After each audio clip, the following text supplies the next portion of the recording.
صلوا على محمد اللهم صل على سيدنا محمد.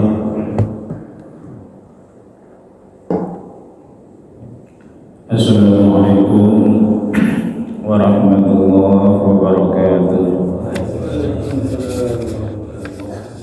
Alhamdulillah, alhamdulillahi musawwiril khalqi wal arham, ghafiriz dzunubi wal asam, qabilit taubati wan nadam, alladzi ja'ala ta'lim wa ta'allum min ahammi ta'alimil Islam.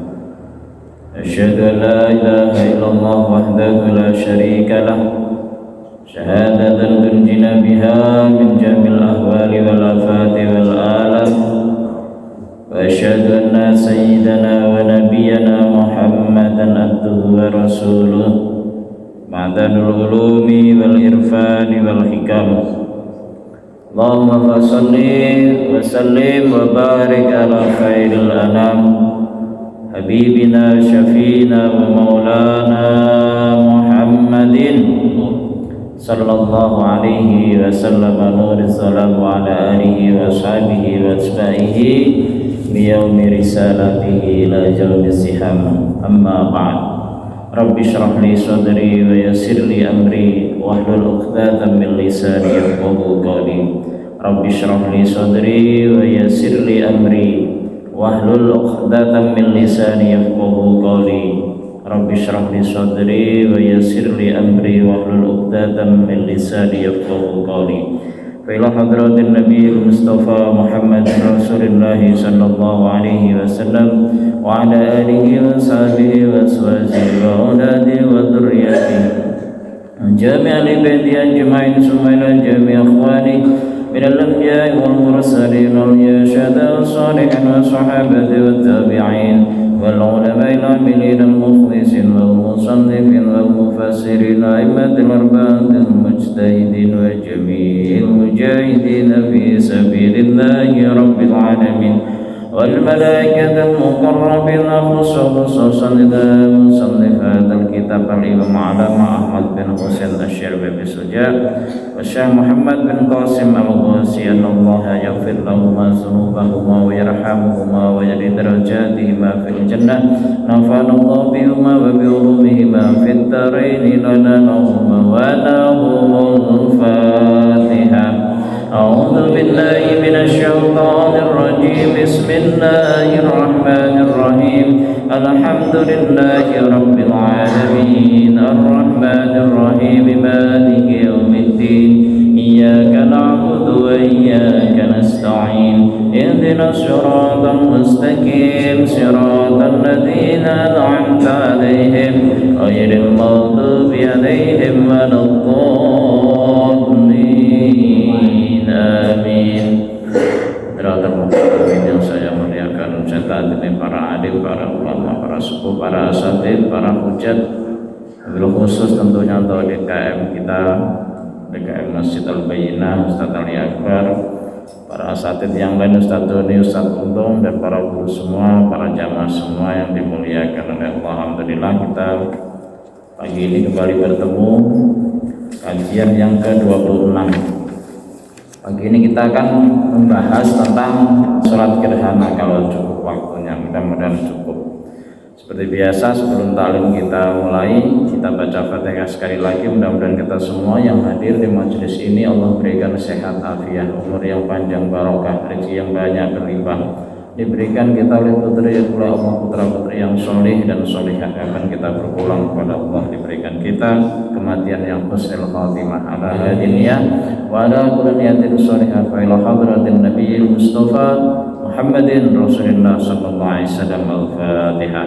A'udzu billahi minasyaitonir rajim. Bismillahirrahmanirrahim. Alhamdulillahi rabbil alamin arrahmanir rahim maliki yaumiddin إياك نعبد وإياك نستعين اهدنا الصراط المستقيم صراط الذين أنعمت عليهم غير المغضوب عليهم ولا الضالين. Amin. Ini pernah ngadain nggak masjid atau gerhana nggak?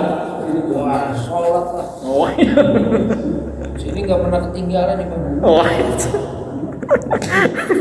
Jadi ini kita sekarang tentang sholat gerhana. Jadi ada gerhana dua, ada ketentuannya agak sedikit beda nih ya sholat gerhana itu. Nanti gerhana bulan sama gerhana matahari. Jadi gimana ketentuannya? Bismillah kita baca.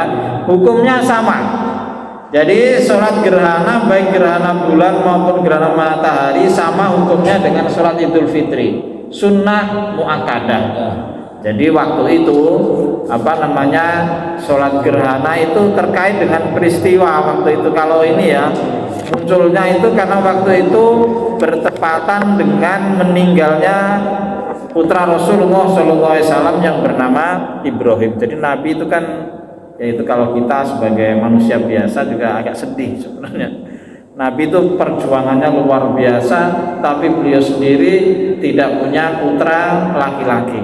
Punya putra laki-laki semuanya berpulang ketika masih kecil, ya kan? Putra Nabi laki-laki itu ada berapa? Ada berapa putra Nabi? Ini pentingnya Maulid begini nih, termasuk kita tuh nggak kenal keluarga Nabi, sejarah Nabi nggak kenal, sahabat nggak kenal. Maka kalau nggak ada Maulid repot anak-anak cucu kita itu. Kalau ada Maulid kan paling nggak disebut-sebutnya. Kita anak-anak kita coba bayangin sekarang itu nggak kenal Pak keluarga Nabi itu rata-rata. Kenalnya ya malah pemain-pemain bola itu Pak. Ya kalau udah pemain bola Cristiano Ronaldo, mana anak kita? Lionel Messi, Zlatan Ibrahimovic, Kylian Mbappe, apal semua Pak anak-anak kita itu Pak. Valentino Rossi, biar udah tua dulu masih inget Pak. Marc Marquez, anak-anak kita artis-artis apal semua Pak. Tapi kalau sejarah terkait dengan Rasulullah, keluarga, sahabat nggak, jarang anak-anak kita kenal. Jangan anak-anak kita sama nggak Pak? Istri Nabi aja kenal nggak? Berapa Tat? Namanya saya sebutin deh Pak. Yang tahu berapa? Dua kan? Khadijah sama Aisyah. Anak-anak Nabi kenal nggak berapa orang putra putri Nabi itu? Ayo, bukan? Itulah pentingnya diantara manfaat Maulid itu biar kita mengingatkan kembali anak kita. Jadi kalau kita putra Nabi itu begitu Pak. Mohon maaf. Sebagai seorang pejuang penyampai risalah Islam, namanya orang berjuang itu kan butuh penopang. Tapi itulah Nabi. Allah sengaja mentakdirkan seperti itu. Penopangnya hanya istrinya, Khadijah radhiyallahu anha, yang luar biasa itu dengan segala kekayaan status sosialnya menjadi penopang. Tapi beliau Nabi sendiri tidak punya penerus dalam berdakwah. Punya 3 putra, tiga-tiganya berpulang ketika masih kecil. Qasim putra yang pertama, maka sebut Rasulullah itu Abul Qasim, bapaknya Qasim, karena anaknya yang pertama laki-laki namanya Qasim, meninggal masih kecil. Kedua Abdullah juga meninggal masih kecil juga Pak, meninggal juga. Yang ketiga Ibrahim umur 2 tahun juga meninggal. Nah pas Ibrahim meninggal ini kebetulan terjadi gerhana Pak. Gerhana, kemudian masyarakat dari Arab ketika itu kaum muslimin, wah ini langit pun, dunia pun ikut bersedih, alam pun ikut bersedih dengan meninggalnya Ibrahim. Sampai kemudian matahari tertutup terjadi gerhana. Akhirnya sama Nabi bukan masalah itu. Jadi kemudian ditegaskan oleh Nabi, inna syamsa wal qamara ayatani min ayatillahi la yaksifani li mauti hadin wala li haidi fa idza ra'aitum dzalika fad'ullaha wa kabbiru wa sallu wa tasaddaqu. Jadi kemudian Nabi menegaskan bahwa bulan, matahari itu bagian dari ayat Allah. Dia tidak mengalami gerhana karena matinya seseorang atau hidupnya seseorang. Maka jika kamu melihat gerhana, berdoalah kepada Allah, bertakbirlah, kerjakanlah sholat dan bersedekahlah. Kata Nabi. Maka kemudian ini syariat turun, syariat untuk mengerjakan sholat gerhana. Jadi sejarahnya begitu. Jadi bukan terkait dengan, kadang-kadang kita itu apalagi yang orang puitis itu lebay, kadang ada orang meninggal, alam pun ikut bersedih, matahari kan mengeluarkan. Ini kan kadang orang penyair begitu kan. Ya nggak ada ceritanya. Jadi Nabi waktu itu begitu. Ketika putra beliau, ini Nabi juga bersedih luar biasa. Ibrahim meninggal, beliau juga nangis. Namanya harapan terakhir kan. Sampai kemudian ditegur para sahabat, ya Rasulullah, mengapa engkau menangis ketika putra beliau Ibrahim itu meninggal? Ya karena jawab Nabi, Allah tidak akan mengasihi orang yang di dalam hatinya tidak ada kasih sayang. Jadi kata Rasul begitu, menangis tidak dilarang asalkan tidak meraung-raung, meratap-ratap. Kita manusia yang biasa, kita kehilangan keluarga kita, menangis boleh. Yang tidak boleh itu meratap-ratap, merang-rang, apalagi kalau perempuan kadang sampai menjambak-jambak rambutnya, mukul-mukul badannya sendiri, itu yang haram. Itu malah kasihan orang yang meninggal kalau begitu, karena itu justru orang meninggal akan diazab oleh Allah dengan kalau ada keluarganya sampai begitu. Maniha udziba bimaniha alaihi. Jadi orang yang meninggal kok diratapin sampai berlebihan, sampai jambak-jambak rambut, cakar-cakar ini, sampai mukul-mukul sendiri, itu kasihan yang meninggal. Malah akan diazab karena diratapin yang seperti itu. Jadi mah kita hati-hati, kalau ada keluarga kita meninggal ya wajar kita menangis, wajar. Menangis sekedarnya ya wajar, bagian dari kita memang dicintakan oleh Allah, punya kasih sayang. Nabi aja menangis. Kenapa? Memang fitrah manusia menyayangi keluarga, menyayangi anak istri, itu kan fitrah manusia, nggak bisa kita lawan. Karena itu memang justru orang yang tidak punya kasih sayang itu tidak akan dirahmati oleh Allah, tidak akan disayangi oleh Allah. Ya kalau kita punya keluarga meninggal ya wajar kita menangis asal tidak berlebihan. Niyahah dalam konsep bahasanya, niyahah itu meraung-raung, meratap-ratap sampai yang berlebihan, itu yang tidak boleh. Kita lanjut aja langsung tentang sholat ini, kita ambil poin-poinnya. Sholat gerhana itu sama 2 rakaat, hanya bedanya kalau sholat gerhana itu di setiap rakaat itu kita 2 kali berdiri. Maksudnya apa? Setelah ruku kita tidak langsung sujud, baca surat lagi. Jadi kita sholat gerhana itu yang pertama, setelah takbir baca surat Fatihah, terus baca surat selain Al-Fatihah, surat Al-Quran yang lain diutamakan. Panjang-panjang suratnya dipilih yang panjang, karena keutamanya surat gerhana itu dibaca panjang ya, surat yang panjang. Setelah selesai surat itu kita ruku ya kan, Allahu Akbar, bangun dari ruku, jangan langsung sujud, baca lagi Al-Fatihah lagi sama surat yang panjang lagi, tapi lebih pendek dari surat yang pertama. Yang pertama panjang, yang tadi yang setelah rukuk diri lagi baca Fatihah terus surat panjang lagi, tapi usahakan yang lebih pendek dibandingkan dengan yang pertama, baru nanti sujud, baru nanti berdiri gitu lagi.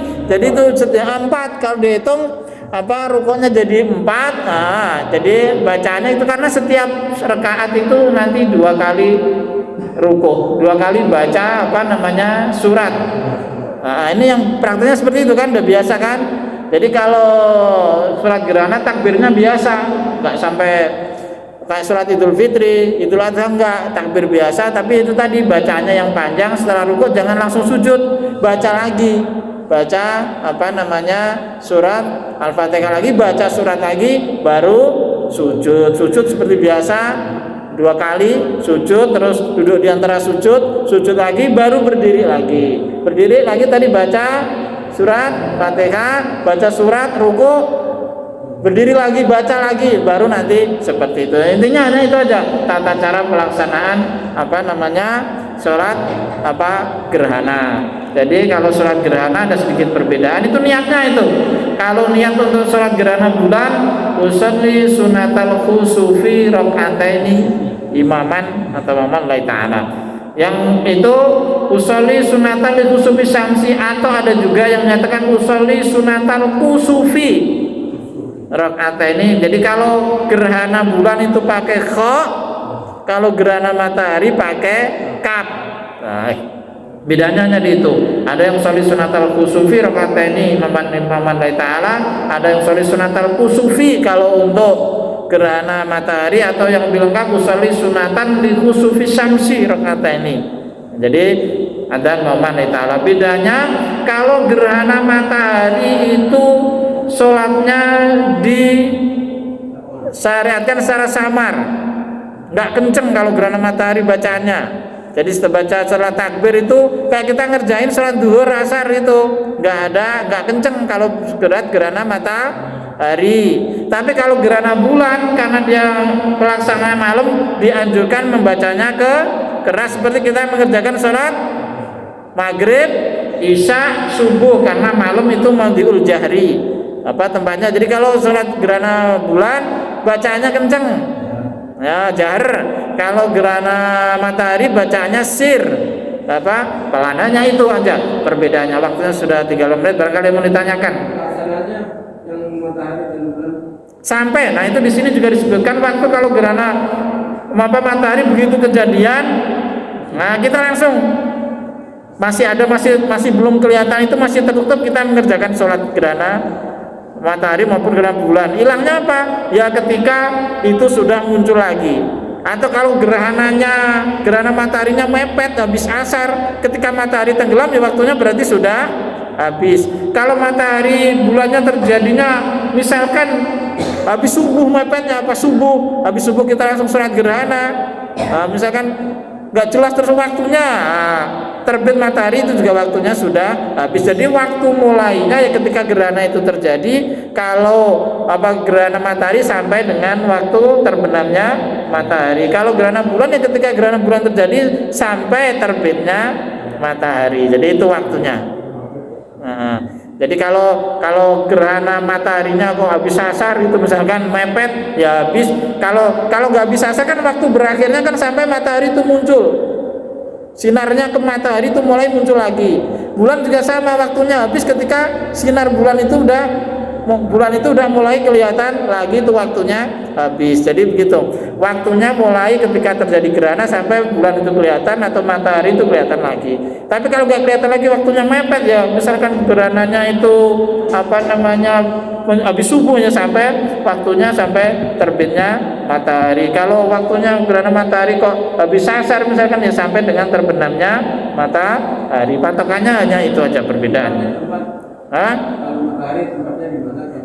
Itu nggak ada ketentuan secara ini, tapi ya di masjid ada yang lebih utama tadi kayak sholat Idul Fitri, Idul Adha, itu tempat nggak ditentukan secara ini dipastikan ini harus ini di sini nggak harus, tapi utamanya tetap aja sama di masjid, karena ini juga nanti terkait juga dengan ada khutbahnya, ada ininya, jadi sama. Jadi kalau khutbahnya beda, kalau di sini kita banyak disuruh untuk beristighfar, mohon ampun kepada Allah, banyak bersedekah, menganjurkan kebaikan, itu khutbahnya isinya itu aja, banyak beristighfar, banyak menganjurkan untuk berbuat kebaikan, tentang bersedekah seperti hadisnya tasodaku tadi, fadau, banyak berdoa, kemudian wa tasodaku, banyak bersedekah, itu yang dianjurkan. Maka isi khutbahnya lebih ke arah situ. Jadi kalau sholat gerhana bulan, gerhana matahari, dianjurkan untuk khotibnya ini tidak membahas yang macam-macam, tapi banyak bersedekah, banyak berbuat kebaikan, anjuran di dalam khotibnya. Barangkali itu ada yang mau ditanyakan sebelum kita tutup talim kita. Jelas ya kawan ya? Baik, waktu juga sudah siang, kita tutup talim kita dengan bacaan akhir majelis. Subhanakallahumma wa bihamdika asyhadu an la ilaha illa anta astaghfiruka wa atubu ilaik. Mohon maaf kalau ada kata-kata yang kurang berkenan, ada kekurangan di sana sini. Allahumma fiik. Assalamualaikum warahmatullahi wabarakatuh. Waalaikumsalam warahmatullahi wabarakatuh.